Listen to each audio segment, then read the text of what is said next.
Take one. I mark it. Mark it. You mark? Mark it. And action. If you want the Iron Throne, take it. We have an army, a fleet, and 3 dragons. We should hit King's Landing now, hard, with everything we have.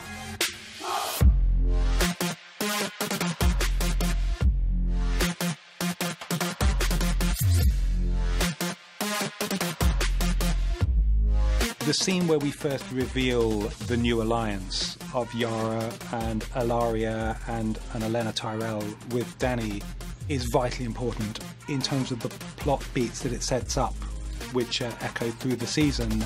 Everybody seems to have a map room. It's impossible to conceive of what the people in the show are conceiving of unless you have some kind of visual reminder of where this war is taking place and who is coming from where and going to where. The importance for me was to show what their collective purpose was, which of course Peter's character Tyrion explains for us. Okay, here we go. Let's roll, please. Mark it, please. And action. Lady Greyjoy will escort you home to Sunspear. And her Iron Fleet... Well, shit. Come on, guys. That was nice. No, it wasn't. It was. Well, you're not seeing what I'm seeing. It's lovely. So here we are in the Dragonstone map room. It's slightly changed from the original. The big change is that we designed a new dragon. So we've taken the old dragon out and we're now sculpting a new design of a dragon in.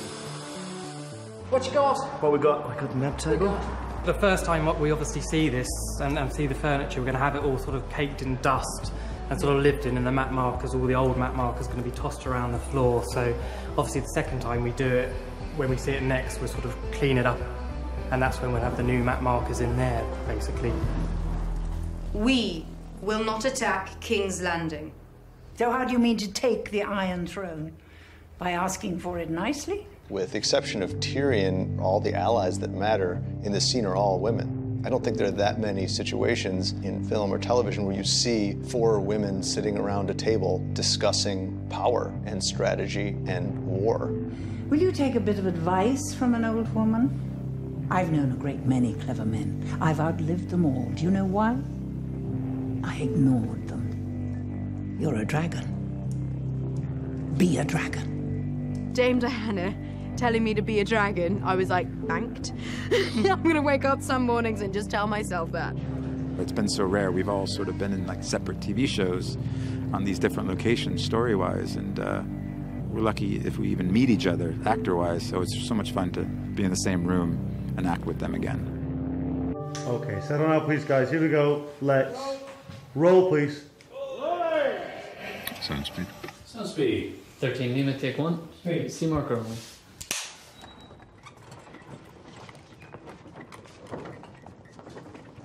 What are you doing? You're not dying today, Sir Jorah. The operation on Jorah was one of the major technical challenges for me in episodes 2 and 3. 99% of the credit goes to Barry and his incredible prosthetics team. It's something we hadn't necessarily done before, and it's like almost everything we do with prosthetics. It's all trial and error.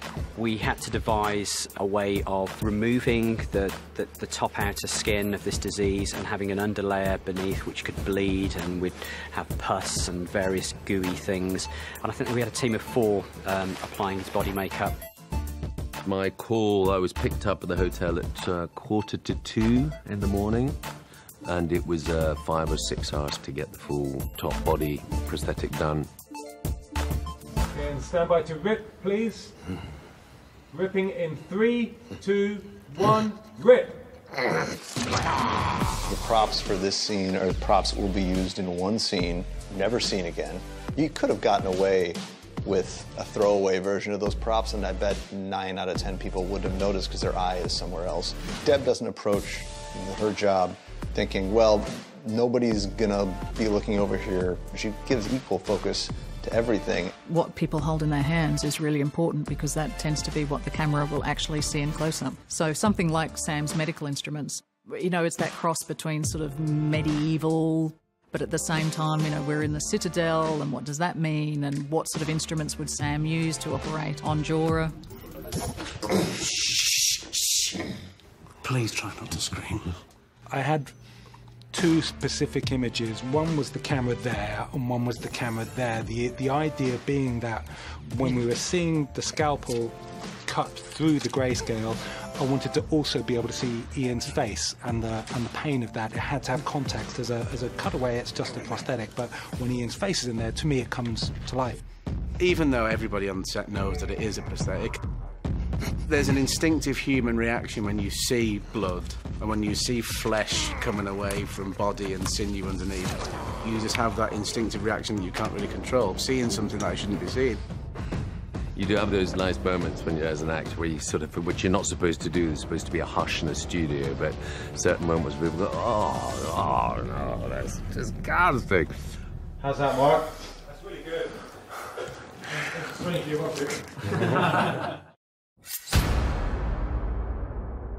The location team in Seville had found this extraordinary old armory, which had incredible scope to it. The challenge was to bring Anton and Lena through the set in such a way that could maximize that depth. And of course, the incredible scope of a number of skulls that they supplied for us. We had made all of these extraordinary dragon skulls here for months and months. There must have been 50 dragon skulls down there of all different sizes and different states of disrepair. It's like Robert's hidden trophy room. Of course, we had the giant skull that was in the back there. That had a digital 3D sculpture done in the art department. Then we took on the task of translating that into a pretty large polystyrene carving. Balerion the Dread's skull would be the hero prop, and it's the largest dragon that's ever existed. And this is the dragon that spearheaded the conquest of this whole country and that put all 7 kingdoms under Targaryen reign. So if you can drive a giant tree trunk bolt through the skull of this thing, that means that maybe you stand a chance against the Dragon Queen. If you can't, you don't. There does appear to be a plan in hand. Have you ever been down here, Your Grace? No, I can't say I have. If they can be wounded, they can be killed. The weapon itself is something that Tommy Dunn and his team made, and it's real. I mean, it weighs thousands of pounds. It's functional. I mean, if you really increase the tension on it, you could put one of those bolts through a cement wall. We didn't do that because that would not be safe. If you kindly pull that lever. He shows Cersei a working model. So he's basically saying to her, we can do this.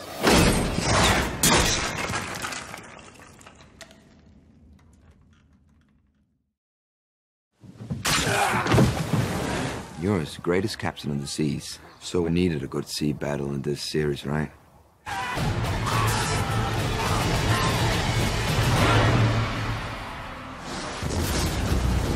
Yara and Theon did underestimate Euron's prowess and power. Euron's ship was such a great, humongous, mean-looking thing. It was so right for that character. The Silence is Euron's command ship, and it's supposed to intimidate people when they see it, and it's supposed to strike fear into the hearts of his enemies. Euron. The boat itself is a big fuck you boat built by a big fuck you guy. It's one of those things where the Silence was written bigger than what we could actually afford to build. And so we had to be clever about the way we did that. We decided that the best way to really put across the true size of this boat was to build a section of it, the bow section that rams into Yara's boat.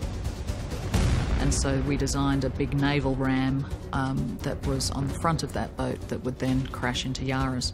And that was an opportunity to reintroduce the Kraken. And also we had the Corvus itself. We built the Corvus so that it became lightweight and very strong.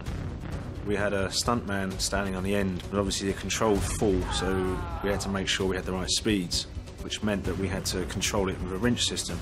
Here we go, and 3, 2, 1.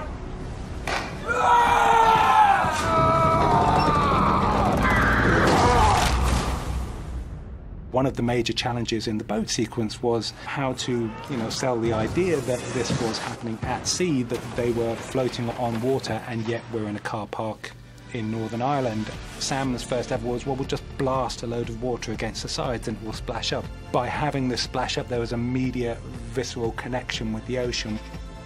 We had green screens 60 feet high, all the way around the ship. So, there isn't really a direction that the camera can face that we don't have to do something. We're big believers that real photographed elements are what helps sell the reality of our scenes. Part of the look of it all, having a lot of embers burning through the shot as if all the boats are on fire. So we created ember guns. We had some larger rigs as well. We had a couple of moments where the whole sort of section of the mast would come collapsing down.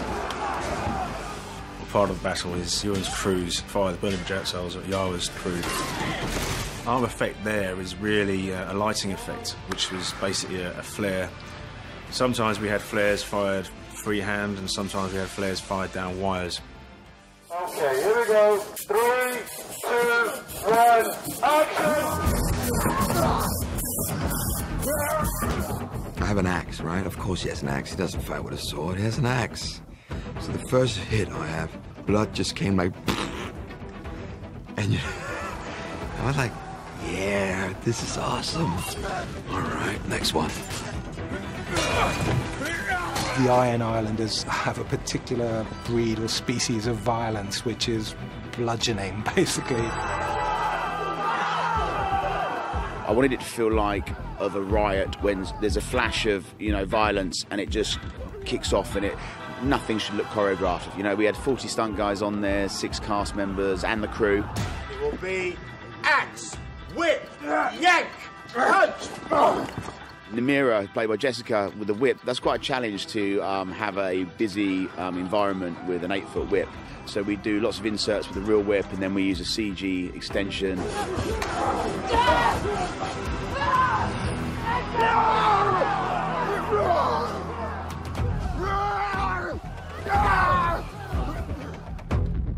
And then killing of the sand snakes, we orchestrated their deaths, and the whole point of that was for them both to see each other die. One of the things I think we, the production, learned was to make it personal, to stay with individuals within the chaos of the battle. Initially, it was all about Gemma's character, Yara. We also found that Euron was such fun that it became more of a split. Give your uncle a kiss. And Pilu is such a great kind of heir apparent to Ramsay, is such a great baddie for this season. I enjoyed it a lot because it's fantasy. So all my bad, evil thoughts gets released in Game of Thrones. The key moment in the sequence is Yara coming up onto the poop deck area, and really that moment of looking out over the stern of her ship and seeing the enormity of the attack, and knowing that all is lost, and that the only thing to do is to fight to the last, like a good Iron Islander. 3, 2, 1, action, you go. And then he's going to go on action, then we'll readjust. 3, 2, 1, action!